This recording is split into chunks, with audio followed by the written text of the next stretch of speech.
এখন আমাকে ছুটি দিয়েছে 5:30 বাজে।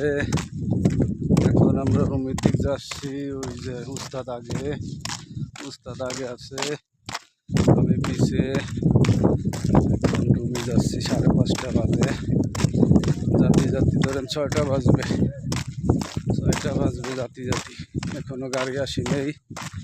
ওই যে উস্তাদ সামনে, ওই যে সামনে, আমি পিছে।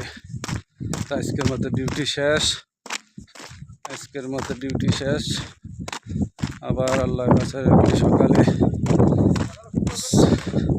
সকালে 6টার দিক আবার হাজির হব।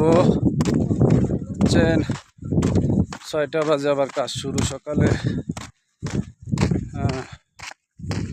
কত দূর আইটি আইসি আজকে মেলা দূর আটাইছে। আজকে 2 বলো কাটিছি, তার মানে 2 বলোকে নর্মালে 4 কিলো 2 উস্তাদ আর আমি যে আটিছি।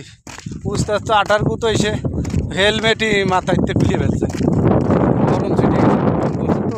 একটু বাতাস আছে বলে আপাতত কম লাগতেছে। হাফসাই গেছে, দেন না কথা কথি পারতেছি না। 4 কিলো আটাইছি, তার মানে কি বোমা বলক তো। ওরে বাবা, 4 কিলো মানে কি বিশাল। আর যদি একটু বাতাস না থাকতো তাহলে তো উস্তাদ ওই যে দেখেন বল নাই, উস্তাদের গায়ে বল নাই, কিন্তু এনার্জি ফেল হয়েছে, বল নাই। হ্যাঁ, বাড়ি একটু কথা বললো। আচ্ছা, আপনারা ভালো থাকেন আর আমাদের জন্য দোয়া করেন।